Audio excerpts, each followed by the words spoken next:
Allez, bonsoir à toutes et à tous. On va démarrer ce conseil municipal par l'appel. Donc, Marie-Pierre Dost est souffrante, donc elle m'a laissé procuration. Pablo Arcé, Marie-Pierre Glaise, Bernard Passerieux, Céline Sirlac-Sindou, Alain Caral doit arriver, Véronique Blancier, Christophe Roussillon, Claude Grillet, Pierre-Yves Chanin, Divine Nsimba Lepini doit arriver, Laurent Sanchou, Christine Arrault, Georges Brondino, Estelle Cros, Camille de... Pardon Camille Deglan doit arriver aussi, Pascal Maton, Karimba Azizi, Marie-Laurence Bigard, Hugues Cassé, Philippe Piquet, Zora Benradi, Sylvie Brault, Denis Lapère, il est là, Loïc Ferrieux, Henri Arévalo, Karine Pérez, Jean-Marc Dangean, Jürgen Knodelseder, Françoise Marie, Jean-Luc Palévaudy et Laure Tachoir. Parfait. Secrétariat de séance, je vous propose Pablo Arcé. Est-ce qu'il y a des oppositions? Bien, je vous remercie. Le quorum étant atteint, on va pouvoir délibérer.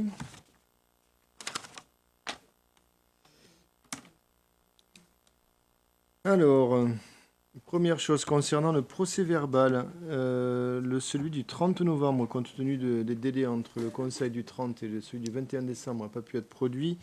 Donc, il vous sera proposé à l'approbation à la prochaine séance.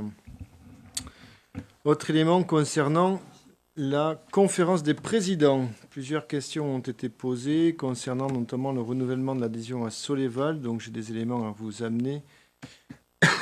Pardonnez-moi.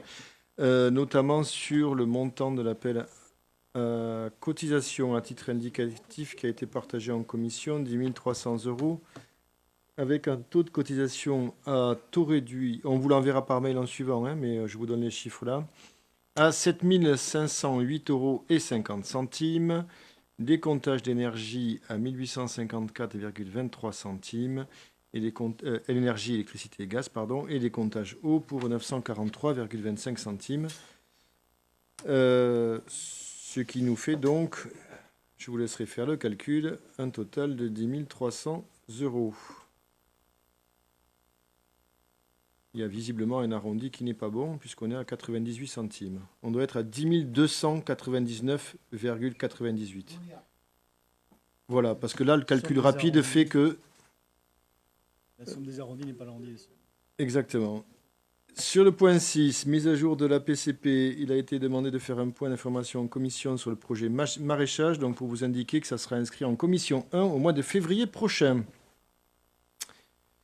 Sur les relevés de décision du maire, il a été demandé ce que signifie le renouvellement en trésorerie d'1 million d'euros. La trésorerie, en fait, est une trésorerie qu'on appelle chaque année dans le cas où il y aurait la nécessité de l'activer pour des questions de paiement, de présentation de crédit ou de dépenses et encaissement de recettes. Ça peut arriver en fin d'année.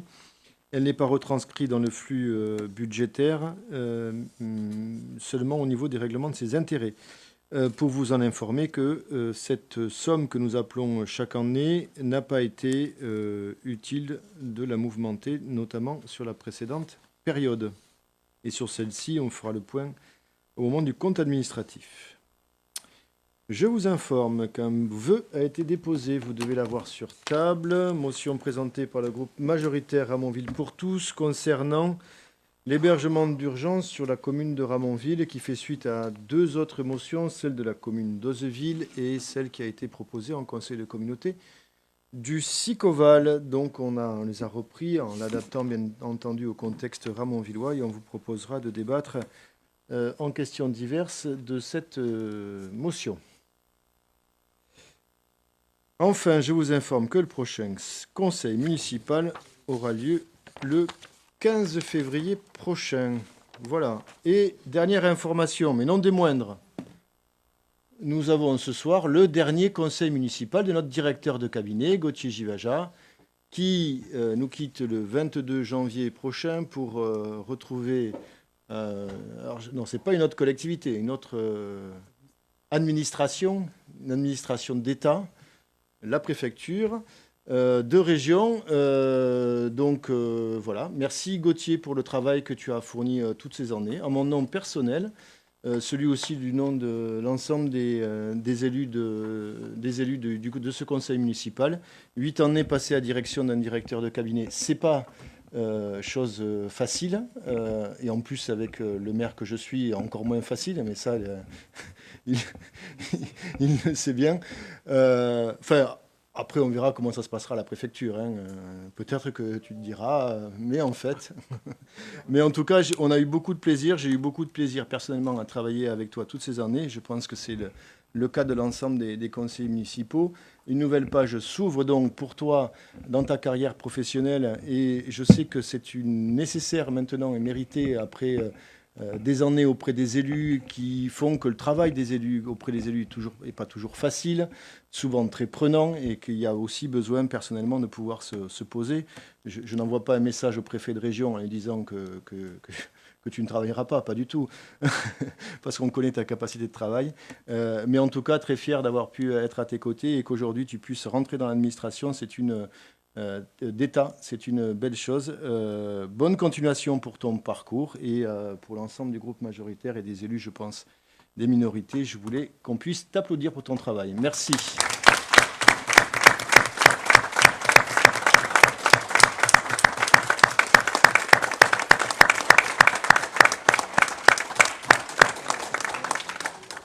Merci beaucoup. Madame Brault. Oui, ben nous aussi, on vous laisse exprimer un petit peu puisqu'on a appris un peu par hasard votre départ. Alors, notre groupe s'accorde à dire que vous avez rempli votre mission avec rigueur et constance. Bien évidemment, votre rôle, ce n'était pas d'aider le travail des oppositions. Et là, il faut reconnaître que ça a été le cas. Et quoi qu'il en soit, donc, on vous souhaite beaucoup de réussite professionnelle dans vos nouvelles missions donc, au service de l'État. Et puis, donc aussi peut-être un peu plus de temps personnel pour vous occuper de vos proches. Merci. Merci pour ce compliment. J'espère qu'on pourra en dire autant du prochain directeur de cabinet. Monsieur Danjean.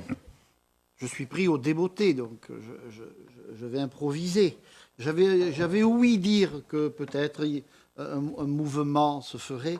Bon, alors, et évidemment, d'ailleurs, monsieur le maire l'a dit, hein, il vous a fallu beaucoup de mérite et de patience pour accepter de vivre auprès de lui pendant toutes ces années.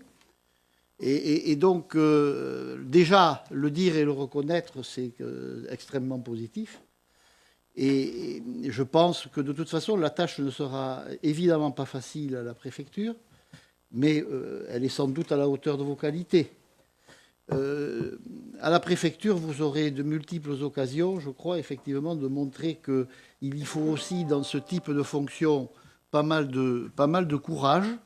Et je crois qu'il en faudra encore plus lorsque les dispositions légales auxquelles nous sommes confrontés depuis 2 jours montrent en réalité que, de ce point de vue, alors que de grands discours sont faits quant à la possibilité de régulariser plus facilement ceux qui sont sur le territoire français, qui travaillent depuis des années, qui paient des impôts, qui cotisent, vont se retrouver privés de nombreuses allocations. Je parle des prestations sociales ici. Hein.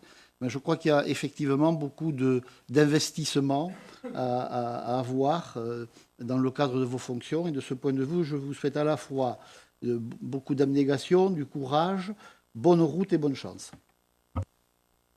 Palévody. À mon tour, je voudrais dire à Gauthier que j'ai pu connaître et avec qui j'ai pu travailler déjà lors du précédent mandat dans une autre approche que celle qui me concerne aujourd'hui. Et j'ai pu apprécier l'homme qu'il était, la personnalité qu'il avait, le charismatique, le savoir faire travailler les gens ensemble dans une fonction, monsieur le maire vient de le dire, qui n'était pas facile. Et pour les élus de la majorité comme pour les autres, mais surtout qu'a su insuffler à cette collectivité et autour du travail avec monsieur le maire, je dirais quelque chose de tout à fait nouveau pour l'époque.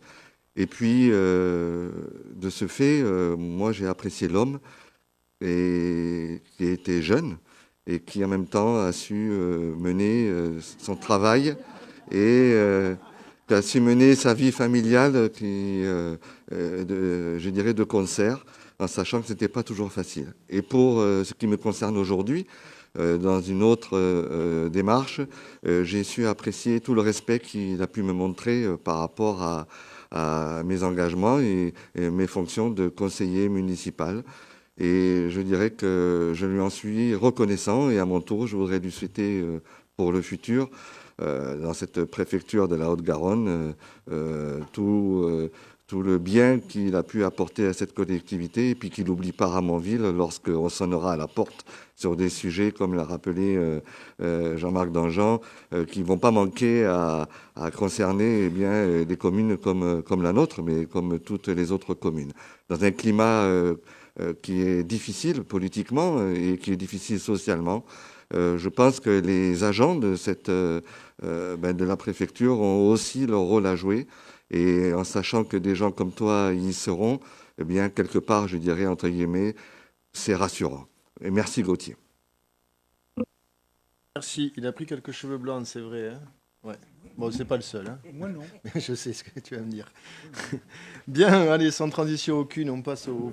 pardon, j'ai oublié de vous demander, est-ce qu'il y a des points que vous souhaitiez inscrire? En conférence des présidents, il n'y en avait pas, Madame Brault. Oui, on aimerait inscrire les points 5 et 11 à débat, s'il vous plaît. 5, Monsieur Danjean. Et 11. 5 et 11, et Monsieur Danjean, pas de points, merci. Alors, 5, c'est bon. 5, c'est la mise à jour des autorités des APCP, et le 11, c'est le pôle ingénierie financière. Très bien, parfait. Alors, on commence au débeauté, moi aussi, sur les travaux de rénovation, de restructuration de l'extension du groupe scolaire Jean Jaurès, avant-projet définitif et rémunération du maître d'œuvre, complément portant sur la cour Oasis, puisque ce dossier devait être présenté par ma collègue Marie-Pierre Doss, mais souffrante qu'elle l'est, ne peut pas venir le présenter. Donc, je vais me faire un plaisir de vous le présenter.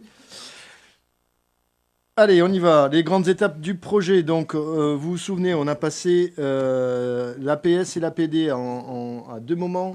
6 juillet 2023 pour l'APS, l'APD 28 septembre 2023. Aujourd'hui, donc au 21 décembre 2023, on doit actualiser cette APD, notamment puisque quand on avait délibéré en septembre, nous avions lancé la concertation en amont, j'y reviendrai, sur la cour Oasis, et aujourd'hui, il nous convient de réajuster le montant de l'APD et donc du forfait de rémunération de la maîtrise d'œuvre, de façon à pouvoir réaliser dans ce programme cette cour Oasis. Alors, on a engagé donc, c'est ce que j'évoquais précédemment, une démarche de concertation au sein de l'école. Vous pouvez... Merci. Ah, c'est moi qui dois le faire? Est-ce que je sais de... Ah, bah oui, super. Je vais le faire. Merci bien. Une démarche de concertation auprès notamment des enfants organisée sur le temps du CLAE, mais pas seulement, aussi avec les enseignants et le paysagiste qui est en charge de ce projet, pour exposer les principes de ce que sont les cours Oasis, c'est-à-dire la capacité à pouvoir améliorer la désimperméabilisation des sols des cours, notamment avec l'enjeu des aires de jeu qui sont historiquement, j'allais dire, prévues, positionnées au milieu de la cour pour pouvoir faire les activités physiques des enfants. Donc essayer de casser un petit peu cette image et cette idée-là, et réorganiser la cour pour organiser des espaces qui soient des espaces beaucoup plus végétaux, tournés vers des espaces de repos, plus apaisés aussi. Et pour travailler, un des points importants aussi que nous avons dans cette majorité, qui est celui de la question de l'égalité entre les filles et les garçons, puisque nous savons que le positionnement des aires de grands jeux à l'intérieur des cours d'école a une influence sur le positionnement des filles à l'intérieur de cette cour, malheureusement, et donc d'essayer de le retravailler de façon à ce qu'on puisse aussi aller contre cette façon de faire, qui est d'avoir les filles qui sont à l'extérieur de la cour, ou en tout cas sur les côtés, et les garçons au milieu. Donc il y a eu un travail qui a été fait avec les enfants au travers de ces ateliers. Ici, vous retrouvez en fait le tableau des mots avec ceux qui ressortent le plus. Cabane, banc, toboggan, balançoire, terrain de sport, jeu en bois. Euh, alors il y avait beaucoup de choses, hein. Je crois même qu'il y avait une tyrolienne qui avait été envisagée entre le deuxième étage de la cour pour descendre dans la cour. Donc les enfants ont fait preuve de beaucoup d'imagination. En même temps, c'est ce qu'on leur demandait. 40 contributions sur forme écrite, des collages. Voilà, ça c'est les dessins qu'ils nous ont faits. Vous reconnaîtrez les dessins des garçons et les dessins des filles. Pas de commentaire autre que celui-là. Notamment celle vous retrouverez ici la tyrolienne à l'intérieur de la cour d'école. Ça, c'est des contributions qui ont été faites par collage avec les enfants des classes de CP notamment. Intéressant de retrouver aussi beaucoup la présence d'espaces de repos, bancs, cabanes en bois, et beaucoup tourné sur le bois, le copeau et la végétalisation, et des positionnements un peu différents, vous le voyez, de l'aire de grand jeu pour permettre les activités physiques des enseignants. Cette contribution amenée aussi, alors elle a été imagée, mais elle a été aussi écrite. Celle-ci, ce sont des propositions des enfants des classes de CP, CM1 et CM2. Alors vous allez retrouver la cour de rêve avec le terrain de foot herbé, la balançoire, le bac à sable, la marelle, la cour oasis avec ses cabanes, les araignées en bois, l'ombre. Bref, voilà, l'ensemble de leurs contributions. Une synthèse a été faite permettant d'essayer de tirer ce qui nous semblait être le plus pertinent par rapport à ce qui était proposé par les enfants notamment. Et donc on y retrouve les bancs pour 37 récurrences, la cabane 28, toboggan 27 récurrences, 26 pour la balançoire, des arbres 26, terrain de sport 21. On voit que quand on pose la question aux enfants sur le terrain de sport, ils n'arrivent pas parmi les premiers. Trampoline, potager, table, jeu et du bois. Alors, la première proposition de schéma, oui d'accord, ça c'était la première, hein. C'est pas la définitive, c'est pas la dernière. La dernière, elle arrive après. Si c'est celle-ci. Ah, pardonnez-moi. Alors, où est-ce qu'est la toute première? Ah, pardonnez-moi. Alors, je vais vous la présenter. Ah, on l'a pas, elle est en annexe. Moi, je l'ai, mais... Bon, vous l'avez dans le dossier, page 14. Où, en fait, le terrain de sport était situé... vous pouvez me remettre la diapo, s'il vous plaît? Ouais, merci.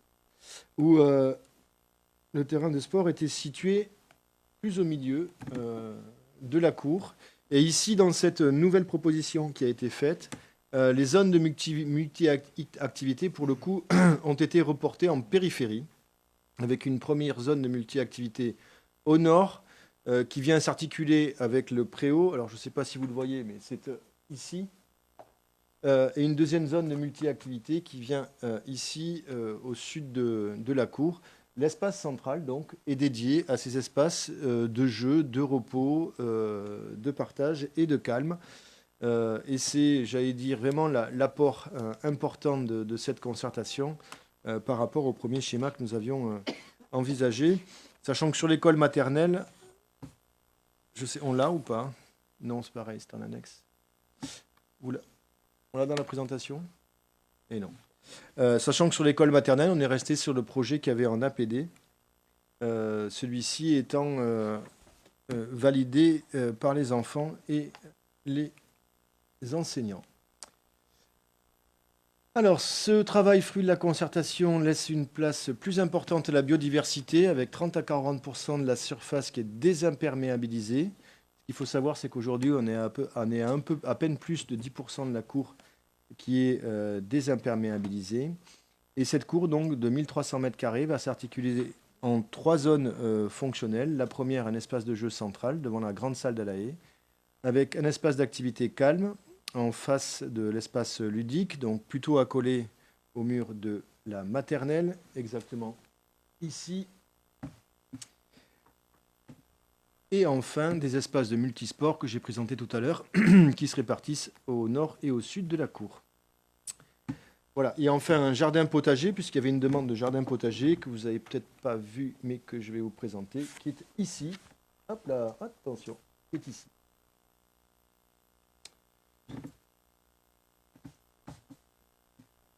Alors, le chiffrage de la cour Oasis qui nous amène à vous proposer cet APD modifié et de 120 000 euros hors taxe, au-dessus du budget que nous avions prévu. Ce qui nous amène à un coût de travaux en phase APD de 4 420 000 euros hors taxe, soit 5 300 000 euros TTC, et une évolution donc du tarif forfaitaire de rémunération de la maîtrise d'œuvre qui passe de 626 510 à 643 994 euros hors taxe. Bien entendu, tout cela sera intégré dans les différents dépôts auprès des financeurs. Pour vous informer d'ailleurs, ici, lors du congrès des maires, il a été évoqué, le gouvernement a annoncé la mise en place d'un fonds spécifique pour la rénovation des écoles anciennes dont Jaurès correspond tout à fait, c'est-à-dire des écoles des années 70, sur la thématique de la rénovation énergétique, ce qui correspond tout à fait aussi à notre dossier, puisque je vous rappelle qu'on a de la géothermie et du photovoltaïque et de l'isolation, bien entendu, qui est prévue dans ce projet. Et en plus, la cour Oasis sur le volet désimperméabilisation des sols et lutte contre les îlots de chaleur.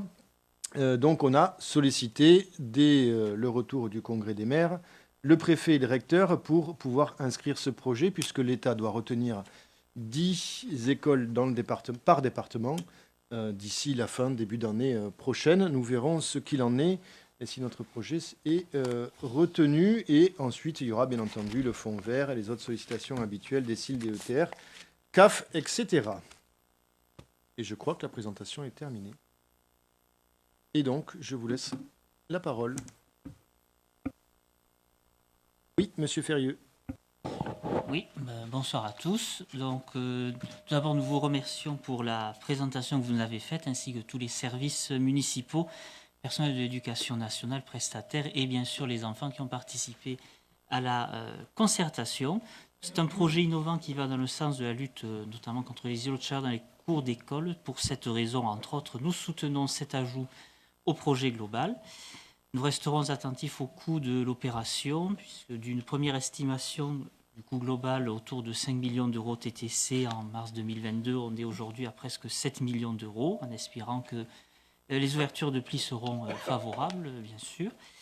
Donc c'est une somme qui commence à se rapprocher de celle qu'aurait pu représenter la construction d'un nouveau groupe scolaire de proximité, dimensionné aux besoins des quartiers des Coteaux, comme nous le proposions en 2020. Nous serons également, comme vous en parliez, attentifs au plan de financement total de l'opération avec le niveau de subvention que vous pourrez obtenir de la part des différents partenaires que vous solliciterez. Donc nous voterons cette délibération qui va dans le sens de meilleures conditions d'apprentissage pour les enfants du groupe scolaire Jean Jaurès. Je vous remercie. Merci, monsieur Danjean. Oui, alors, ça n'est pas une surprise que d'indiquer que nous avions dans notre programme en 2020 indiqué que dans le cas d'une réorganisation d'ensemble, j'insiste sur ce point, des groupes scolaires, nous avions souhaité également la construction d'une nouvelle école dans le quartier des Floralie-Marangon. Je suis surpris d'apprendre que je découvre aujourd'hui que dans le programme du groupe de Madame Brault, il en était prévu de même, mais peut-être est-ce que je l'avais pas suffisamment lu en détail, peu importe. Si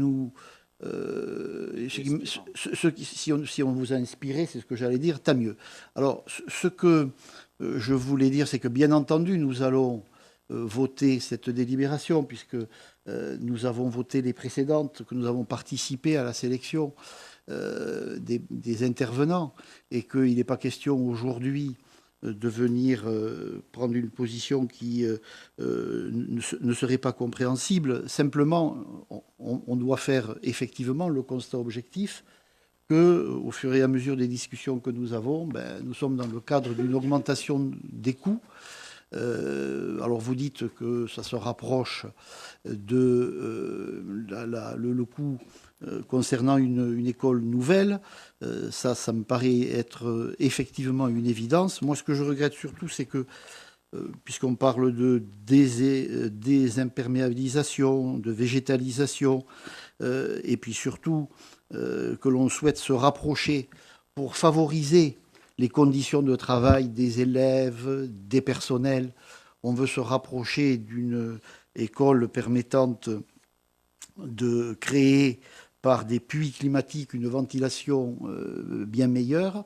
Je pense qu'on aurait pu s'inspirer, en tout cas c'est ce que nous avions en tête, de projets tel celui qui a été mis en place dans une commune qui est à peu près, en termes de population, semblable à la nôtre. Je veux parler de l'école de la ville de Bruges, non pas en Belgique, mais en Gironde, à côté de Bordeaux, où cette école vient d'être labellisée comme étant dotée d'un groupe autonome en énergie, qui est un projet extrêmement innovant, qui certes nécessite un investissement plus important au départ, mais qui évidemment s'inscrit dans le cadre d'un projet à long terme, modulable, particulièrement pertinent.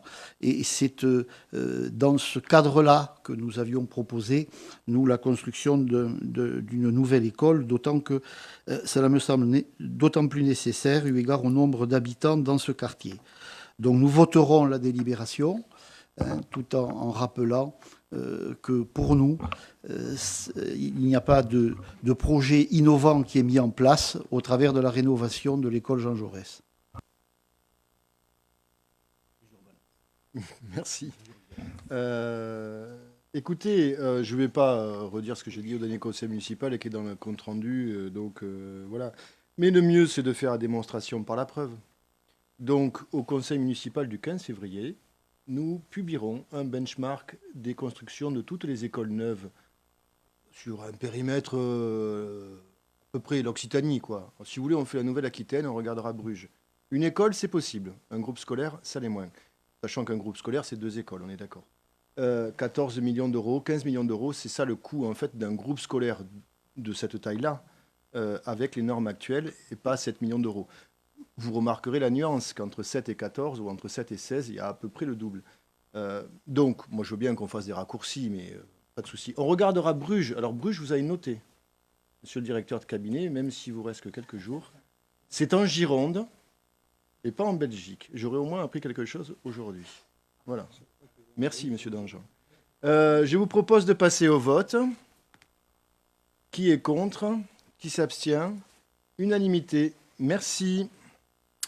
Le deuxième point à l'ordre du jour est la mise à jour des tarifs du port d'escale technique. Bernard Passerieux. Bonjour à tous. Donc, comme vous le savez, la commune gère les ports, la zone portuaire depuis 2022, c'est-à-dire ce qu'on appelle le quartier fluvial qui part du pont de Mangepomme jusqu'à Toulouse, le port technique et également on a la gestion de Port Sud, le port de Plaisance. Donc bien sûr, comme tout le monde, nous sommes amenés à revoir les tarifs. Nous avons reçu le comité des ports le 5 décembre pour leur présenter donc, les nouveaux tarifs, leur expliquer. Bon, a priori, ça n'a pas posé de problème particulier. On n'a pas eu de personnes très vindicatives, loin de là. Pour être tout à fait franc, il y en a même un qui m'a dit qu'on s'attendait à plus. Donc, on a été raisonnable. On a appliqué le tarif INSEE, c'est-à-dire 5,3 pour Port Sud et pour le quartier fluvial. En revanche, là, c'est les mystères de l'administration, je ne sais pas qui est. Dans un cas, c'est la valeur locative qui s'applique. Dans l'autre, pour le port, la partie technique, c'est celui de la construction, qui lui est à 4,8. Voilà. Donc, port technique 4,8. Pour tout le reste, c'est 5,3. Voilà. Bon, après, bien sûr, on discute toujours. Hein, vous savez comment ça se passe. C'est la longueur du bateau, puisque nous, ce que nous avons pris, ce n'est pas la surface occupée, c'est la longueur, puisque dans notre gestion, c'est ce qui nous pose le plus de problèmes. Donc, notamment pour arriver à harmoniser les stationnements. Donc, ce qui fait que nous avons pris la longueur, et bien sûr, il y en a un qui me dit, La pointe de mon bateau est à 16 mètres, mais la coque s'arrête à 15 mètres 90 ou 15 mètres 80. Donc, voilà le genre de broutille auquel on est confronté. Mais enfin, dans l'ensemble, ça s'est bien passé, quoi. Il n'y a pas eu de problème. Ils n'ont pas été agressifs, ça s'est bien passé. On n'a pas eu de problème particulier. Alors, peut-être que vous avez entendu l'inverse. Bon, je sais à qui vous pensez. Peut-être la personne que vous avez mariée l'autre jour. Qui n'était pas là, d'ailleurs. Mais bon, après, pour les autres, franchement, je vous dis, il y en a même un qui m'attendait, on s'attendait à plus. Donc, j'ai presque regretté de ne pas avoir fait plus, quoi. Voilà. Bien, merci, monsieur Passerieux. Je vous propose donc de passer aux questions. Madame Brault. Oui, merci pour cette présentation succincte. Alors, effectivement, je n'ai pas eu exactement les mêmes échos et Vous avez de mauvaises fréquentations. Et il ne s'agit pas de la personne à laquelle vous pensez, mais bon, peu importe. Hein, voilà. L'histoire de cette convention au conseil municipal, elle commence effectivement en 2021, lorsque nous avions voté contre cette convention, essentiellement pour 3 motifs. Le premier, c'était le défaut de concertation avec les usagers. Le deuxième, c'était la tarification galopante qui faisait peser en fait les investissements du port technique sur les résidents du quartier fluvial. Et puis le troisième, c'est des questions liées à l'environnement. Alors, fin 2023, qu'est-ce qu'on constate ? Effectivement que les tarifs d'emplacement augmentent à nouveau donc de 5%, alors qu'en 2021, ils ont déjà pris 7,3%. Mais c'est surtout que les investissements, eux, demeurent inexistants. En fait, on a épluché le compte administratif 2022 du port technique. Et on a vu qu'il y avait une enveloppe de 150 000 € qui avait été provisionnée pour des opérations d'équipement et qui a été finalement annulée. Et donc, on a regardé maintenant le budget primitif 2023. Donc, il y a de nouveau 207 000 € de dépenses d'investissement qui sont prévues. Et donc, on verra ce qu'elles deviennent. Mais une chose est sûre, c'est que du coup, les travaux ont pris beaucoup de retard. Voilà, donc aux 3 raisons qui nous ont conduit à voter contre en 2021, vient de s'en rajouter une 4e, et donc vous comprenez qu'on votera contre ces tarifs. Merci pour l'explication de vote. Y a-t-il une autre explication de vote ? Bien, on passe au vote. Donc, qui est contre ? Donc, le groupe de Madame Brault. Abstention. Merci.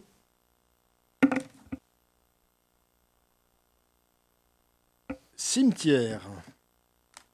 Modification des durées et tarifs de concession. Monsieur Arcet.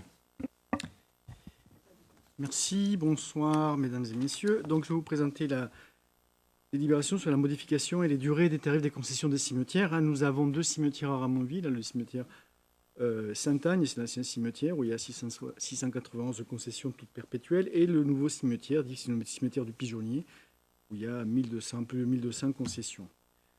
Les tarifs des concessions ont été révisés et la fixation des tarifs a été faite donc pour 2023-2024 en juillet dernier. Mais dans le cadre de leur gestion, de la gestion des cimetières, il est aujourd'hui proposé de supprimer les concessions perpétuelles parce qu'en effet, la quasi-totalité des communes de France ont supprimé ce type de concessions. Ça se fait plus. Elles sont très longues à reprendre, et d'autant que la recherche des héritiers et des ayants droit est devenue de plus en plus compliquée du fait de l'éloignement des familles. Des anciennes concessions, il n'y a plus un seul ayant droit, y compris en Occitanie, ils sont plusieurs, même à l'international, donc ça devient excessivement compliqué. C'est plus dans les usages aujourd'hui d'avoir ce type de concession. On en a fait le comparatif dans toutes les communes voisines. Dans le même temps, il est proposé aussi d'instaurer une nouvelle type de concession, une nouvelle durée cinquantenaire pour les tombes en plein terre et les tombes maçonnées, et d'établir un tarif correspondant à celle-ci. Donc, il s'agira donc de rajouter au tarif des concessions qui, elles restent inchangées, un nouveau tarif pour les tombes en pleine terre de 50 ans de 270 € et de tombes maçonnées pour 50 ans pour 580 €. Donc, vous avez le tableau dans la délibération. Et donc, l'objet de cette délibération est donc, au vu des différents alinéas de l'article 11.11 du CGCT, de la délibération du 6 juillet, du budget communal et considérant que les tarifs municipaux constituent une partie intégrante du budget communal et considérant aussi qu'il convient d'instaurer des nouvelles durées de concession dans les cimetières communaux, on vous propose donc de fixer la durée et les tarifs des concessions cinquantenaires à partir du 1er janvier 2024, d'approuver le tarif applicable tel que vous l'avez en annexe et de dire que les conditions sont renouvelables.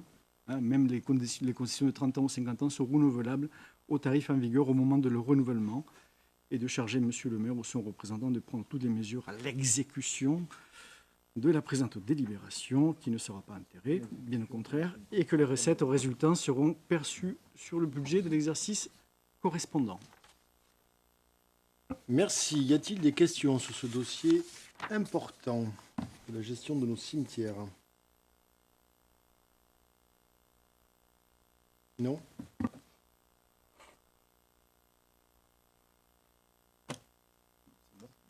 Bon.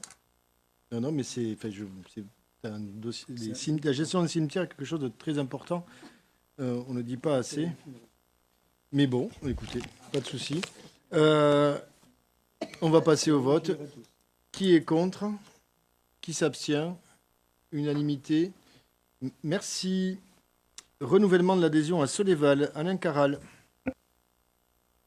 Bonsoir. Après discussion avec Soleval et les nombreux organismes qui aujourd'hui sont chargés à peu près des mêmes choses, on a déjà eu ce débat et on l'a eu en commission. Nous allons réadhérer à Soleval sur une partie seulement de la prestation, qui est surtout le suivi des consommations. Simplement d'abord parce qu'on n'est pas les seuls sur le Sicoval à avoir cette même réflexion. Et donc, effectivement, après discussion avec Soleval, il a été convenu que nous serions sur un suivi des consommations et 1 ou 2 études, mais pas plus, sachant que nous avons sur le territoire quand même pas mal d'organismes, notamment au niveau régional, au niveau départemental, qui font exactement la même chose. Aujourd'hui, avec les réductions budgétaires, éparpiller les financements, je ne crois pas que ce soit une bonne chose, même si on tient tous à ce que le Sicoval s'exprime largement dans toutes nos préoccupations.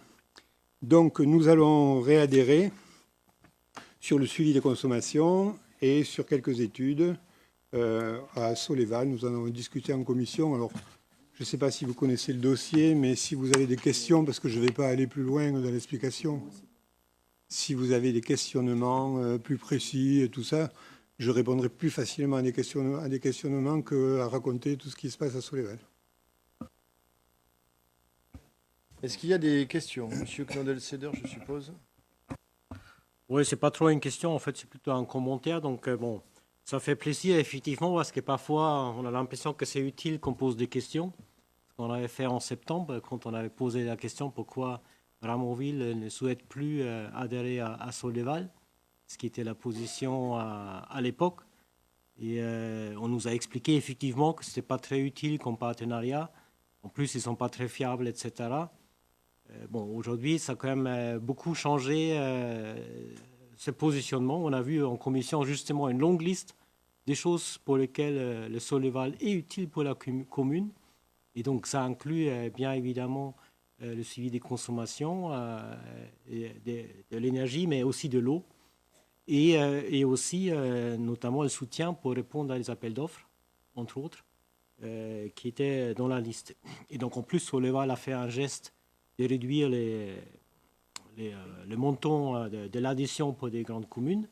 Donc ça va dans le bon sens. Donc on peut que se féliciter que, enfin, vous êtes revenu en arrière pour adhérer effectivement à Soleval à nouveau pour 3 ans de suite. Et bien sûr, il faut mettre ça en balance avec les finances nécessaires. Mais là, je pense... pour cet investissement, c'est certainement un bon retour, justement avec le suivi des consommations. 10 000 euros chaque année, ça peut être assez rapidement en fait économisé en regardant de près de ce qui se passe au niveau énergie et eau. Donc on est tout à fait favorable à cette délibération. Merci. Y a-t-il d'autres demandes d'intervention, Monsieur Lapeyre? Oui, merci.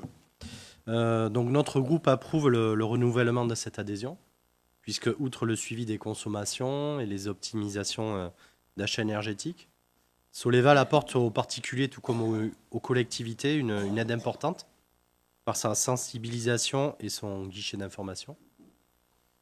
La rénovation énergétique des bâtiments publics et des propriétés privées a toujours été une priorité pour notre groupe. Et notre programme prévoit de compléter l'offre de Soleval afin d'optimiser l'incitation des particuliers à la transition énergétique en créant une cellule d'accompagnement en transition énergétique, écologique. D'ailleurs, sur ce programme, je viens de relire que page 16, on a bien prévu la construction d'un groupe scolaire au passage.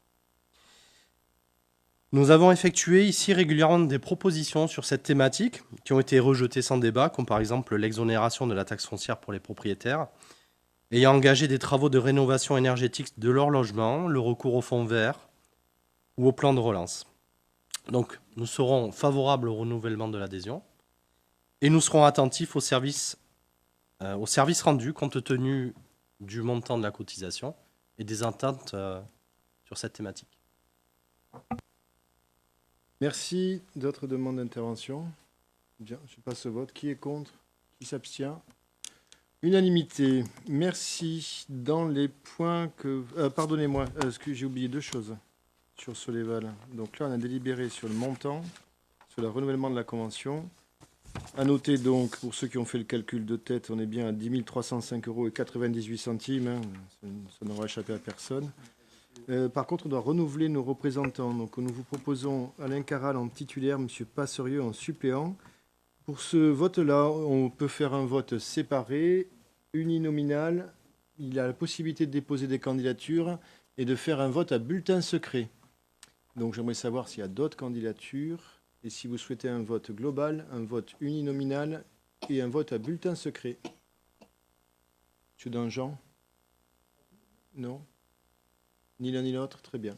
Donc, il faut qu'on vote donc pour le binôme Alain Caral. On peut faire binôme Alain Caral, Bernard Passerieux. Titulaire, Bernard Passerieux, suppléant. Je demande parce que... Ouais. Oui, c'est vrai. Je suis d'accord. Qui est contre? Qui s'abstient? Unanimité. Merci. On peut passer donc au point sur lequel vous sollicitez une question. Les APCP, Madame Brault. Oui, c'est plus une explication de vote qu'une question. C'était pour expliquer pourquoi on va voter contre cette délibération. Parce que c'est une délibération budgétaire et pas contre le projet, parce que vous avez bien noté qu'on a voté pour la cour Oasis. Donc on voulait juste que ce soit clair pour tout le monde. Il y a d'autres non? Donc on passe au vote. Qui est contre? Donc le groupe de Madame Brault. Abstention. Je vous remercie. La suppression, création de postes à l'ingénierie financière. Et Madame Brault, pareil. Oui. Alors on ne va pas voter contre, mais on voulait quand même intervenir. En fait, on voulait tout simplement rappeler que nous, on vote systématiquement contre les budgets, mais on remercie également systématiquement les services financiers pour leur travail. Et parmi eux, en première ligne, il y a celle qui dirige le pôle finance, Martine Pirovano, qui est la personne pour laquelle l'heure de la retraite a sonné après une très longue carrière dans la collectivité. Et on a eu l'occasion de travailler avec elle lors des commissions finances. Elle a toujours su nous apporter des réponses à nos questions avec beaucoup de pédagogie, malgré la complexité des finances publiques. Et donc, on voulait la remercier publiquement ici.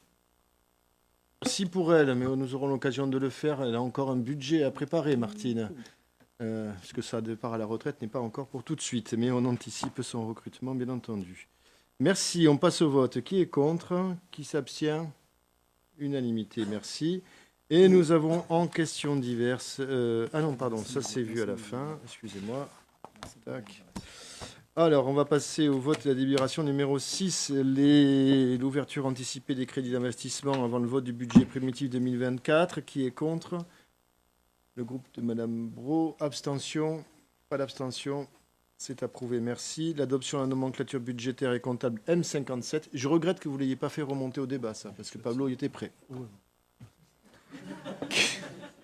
7 heures, j'avais prévu. Qui est contre? Ça vous parle, monsieur Ferrieux, hein? Ah, toujours. Mais comme tout le groupe majoritaire. Qui est contre? Qui s'abstient? Unanimité, merci. L'adoption du règlement financier et budgétaire, là aussi, c'était pas mal, c'était intéressant. Qui est contre? Qui s'abstient? Unanimité, merci. L'instruction comptable M57 sur les règles de durée d'amortissement pour le budget principal et le budget annexe du restaurant interentreprise. Eh oui. Qui est contre? Qui s'abstient? Unanimité, merci. Les travaux de rénovation et d'éclairage public, avenue de Suisse, RD 35, avec le SDEG porté par M. Brondino. Qui est contre? Qui s'abstient? Là aussi, il était prêt. Hein. Personne. Unanimité, merci. Les créations, suppression de postes chargés de mission, gestion de l'information et archives. Qui est contre? Qui s'abstient? Unanimité, merci. Chargé de com, suppression, création. Qui est contre? Qui s'abstient? Unanimité, merci. Suppression, création sur le chef d'équipe logistique. Qui est contre? Qui s'abstient? Unanimité, merci. Suppression, création de poste sur l'avancement de grade 2024 et mise à jour des tableaux des effectifs. Qui est contre? Qui s'abstient? Unanimité, merci. Le relevé des décisions prises par le maire en vertu des délégations qui ont été consenties par le conseil municipal, c'est un donné à acte, pas de vote. Vous avez la liste des décisions du dernier trimestre, je crois. Voilà. Et nous passons à la question diverse. La motion présentée par le groupe majoritaire. Je laisse la parole à Pierre-Yves Chanin. Bonsoir à tous. Merci d'ailleurs au passage à Gauthier qui nous a tous forcés à travailler, a su nous amener à travailler dans l'unité et à bien travailler parce qu'il est aussi un excellent rédacteur de textes et notamment souvent de textes de motion, même si celle-ci est reprise, comme on l'a dit, en grande partie de choses qui ont été travaillées au SICOVAL. La situation est en effet nationale, elle est locale, et elle porte sur l'hébergement d'urgence. Il y a deux problèmes qu'évoque cette motion et qui tous les deux sont extrêmement préoccupants par rapport à la position de l'État sur la commune.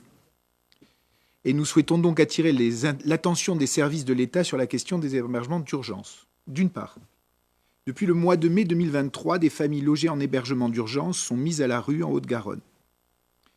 Et depuis plus d'un an, un établissement hôtelier de la commune est conventionné avec le service intégré d'accueil et d'orientation, dispositif de veille sociale qui est sous la responsabilité du préfet. Alors, deuxième problème, le maire de la commune n'a pas été informé au préalable. Le public accueilli peut pourtant concerner toute personne sans abri en situation de détresse médicale, psychique ou sociale, isolée ou en famille. Aucun moyen n'a donc été alloué par l'État à la commune pour assurer un accueil social et scolaire décent des publics de cet établissement. Le montant du coût de la scolarité est pourtant estimé à environ 1 900 € par enfant et par an, et ça, c'est pris en charge entièrement et en totalité par la commune. Ces personnes sont par ailleurs abandonnées, n'ont pas d'interlocuteur social accessible, alors que la loi prévoit une obligation, en dehors, encore une fois, du service social de la mairie et des services de la maison départementale des solidarités. Depuis septembre 2023, et nous revenons ici à la première inquiétude, les services de l'État notifient des fins de prise en charge de nuitées hôtelières pour plusieurs familles. Et cela concerne parfois des adultes et des enfants malades et en situation de handicap suivis médicalement dans les hôpitaux de proximité. Cette notification est réalisée sans aucun motif légal, puisqu'en application des principes d'inconditionnalité et de continuité de la prise en charge, il n'y a aucune limite de durée de séjour dans un hébergement d'urgence. Alors nous, élus Ramonvillois, nous indignons de cette situation inadmissible qui porte atteinte aux besoins primaires de toute personne. Nous refusons d'être témoins de cet abandon du service de l'État et de la non-conformité de son action aux fins de prise en charge au terme des dispositions de l'article L. 345-2.2 du Code de l'action sociale et des familles. Nous rappelons que les dispositions de cet article ne subordonnent pas leurs bénéfices à la régularité du séjour des intéressés. Enfin, malheureusement, cette phrase est encore valable aujourd'hui avant la promulgation d'une loi qui, ça a été indiqué en Conseil, remet en cause toute une série de droits. Et d'ailleurs, je souhaite remercier ici le conseiller général de la Haute-Garonne, en mon nom personnel pour le moment, de la décision des conseils généraux qui décident de trouver des solutions pour que cela ne débouche pas sur des drames humains, alors qu'en réalité, ces situations concernent souvent des gens en situation régulière. Je referme ici une parenthèse qui n'est pas incluse dans la motion, mais qui en est clairement dans l'esprit. La commune alerte donc l'ensemble des acteurs institutionnels, que ce soit le SICOVAL, le département, la région ou l'État, sur nos difficultés actuelles et à venir pour continuer à faire face à cette situation. Alors, compte tenu d'une part de l'absence d'aide et de moyens communaux pour ce qui concerne notamment les frais de scolarité, et puis d'autre part, sur les prises de décision qui sont illégales et qui sont en plus absolument pas préparées de mise en arrêt des nuitées. Les élus demandent également qu'une démarche de solidarité intercommunale soit engagée pour mettre en œuvre les dispositions de la loi en matière d'hébergement d'urgence et d'insertion.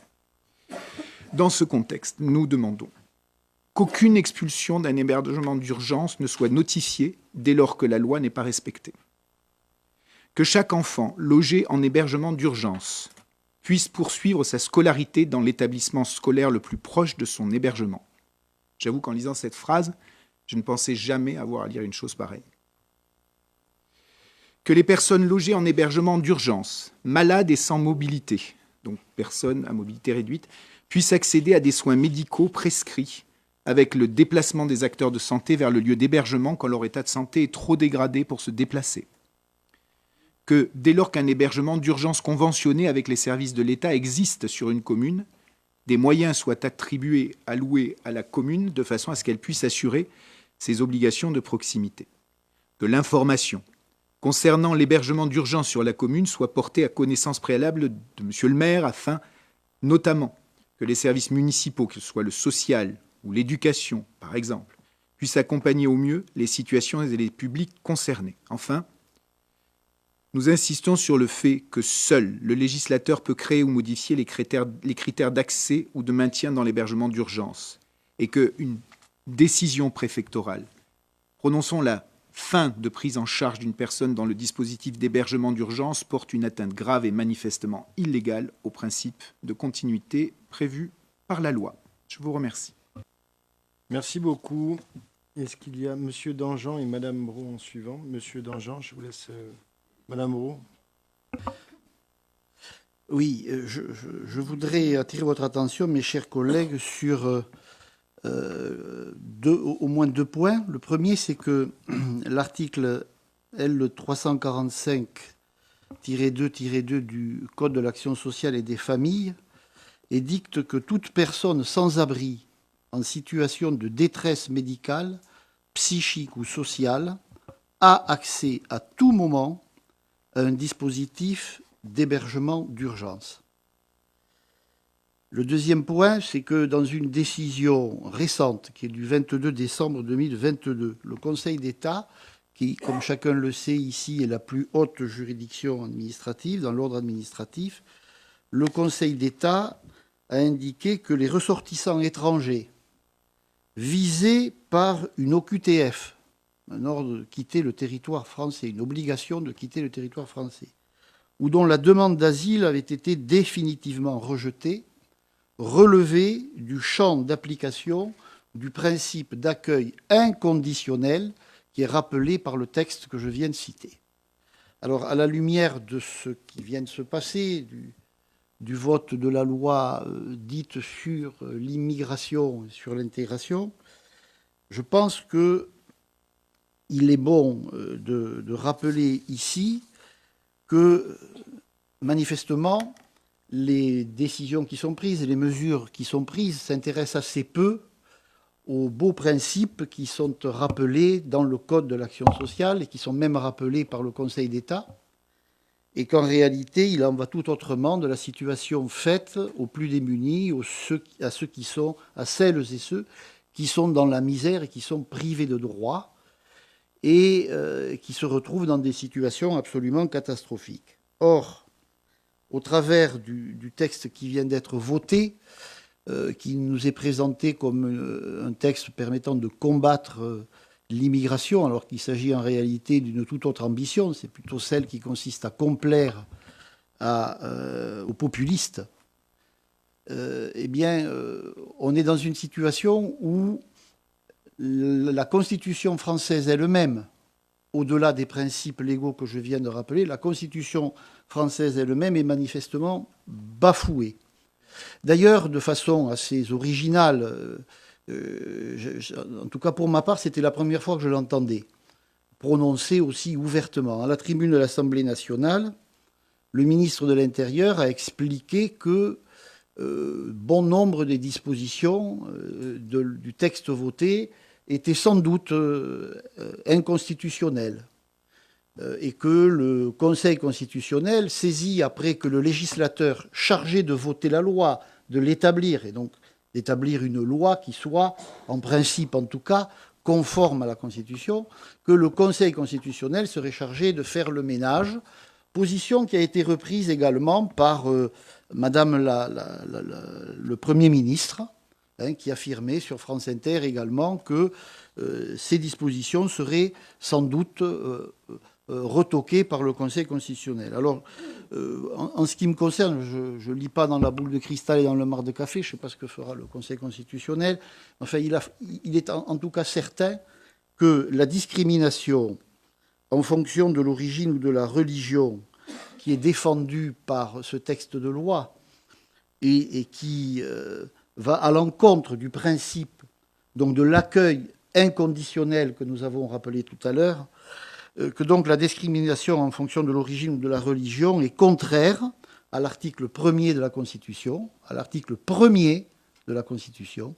qui pose le principe d'égalité devant la loi, et que l'expulsion des immigrés qu'elle propose est également contraire, c'est ce qu'a rappelé monsieur le professeur de droit public Rousseau dans un article, dans une tribune parue dans Le Monde, est également contraire au principe de fraternité qui figure à l'article 2 de la Constitution. Donc, pour l'ensemble de ces raisons, évidemment, nous ne pouvons qu'être très circonspects quant à la portée de la motion qui est présentée, mais cette motion, nous la soutenons évidemment de toutes nos forces, comme nous soutenons également les démarches des présidents de conseils départementaux qui ne sont pas en train, contrairement à ce qui se dit, de violer la loi, mais qui sont en train de mettre en place un certain nombre de dispositions, ce qui entre parfaitement, justement, dans leur pouvoir. Et donc, ils ne violent pas la loi, ils appliquent les pouvoirs qui leur sont donnés, mettre en place un certain nombre de mesures pour essayer de faire en sorte que des conséquences catastrophiques, encore plus catastrophiques que celles que nous connaissons aujourd'hui, n'interviennent à la suite de la mise en œuvre de cette loi. Donc notre groupe, évidemment, votera cette motion. Bon, merci. Madame Brault. Merci pour ce vœu. Le texte, et je parle bien du texte qui nous a été proposé, décrit parfaitement la situation actuelle qui est à la fois dramatique pour les familles qui sont placées dans ces hôtels, notamment avec un accompagnement social et médical défaillant, et inacceptable pour la commune qui se voit imposer donc sur son territoire une situation dont elle n'est pas informée, qui lui impose de scolariser les enfants et pour laquelle elle ne reçoit pas de moyens financiers. Et ce n'est pas comme si c'était la première fois, puisque en 2020 déjà, des familles avaient été placées à l'hôtel Comfort-Inn et les services municipaux de leur côté, et nous, de notre côté, avec un médecin et une assistante sociale, nous étions intervenus. Et donc, pour toutes ces raisons-là, nous voterons en faveur de ce texte. Mais on le voit bien, les débats sont animés et puis voilà, vous avez toutes et tous envie de soit avoir des tirades contre l'État, soit parler effectivement, on vient de le voir, de la loi immigration. Et là, évidemment, nous, on sera en désaccord Mais ce qui fait la différence entre nous, c'est contrairement à ce que vous avez fait sur le texte concernant les violences à l'égard des élus, où je rappelle, on était tombé d'accord sur le texte et où vous avez fait demi-tour suite à mon intervention orale, nous allons voter ce texte parce qu'il y a un intérêt général et surtout local qui dépasse les clivages et parce qu'on ne peut pas continuer à rester les bras croisés face à une situation dramatique qui se déroule sous nos yeux. Merci, Madame Brault. Peut-être juste, parce que moi, je n'ai pas senti dans les interventions qu'il y avait polémique. 2 sur 3 rappellent juste ce qui fonde notre République. Notre Constitution, notre vocation à accueillir, l'inconditionnalité et ce qui nous rassemble. La République, c'est ce qui nous rassemble. Et quand on dit qu'elle est mise à mal par un gouvernement, ce n'est pas juste une approche vis-à-vis du gouvernement. Moi, je fais partie de ceux qui ont dénoncé dans des gouvernements de gauche la déchéance de nationalité à l'époque. La différence, c'est peut-être que l'aveuglement de certains, de dire qu'on ne rentre pas dans ce débat parce qu'on souhaite défendre ce gouvernement, pour moi, est le plus terrible. Parce que moi, j'ai aucune difficulté à assumer le combat que j'ai eu contre ceux qui devaient être les miens et qui avaient proposé des choses iniques déjà à l'époque.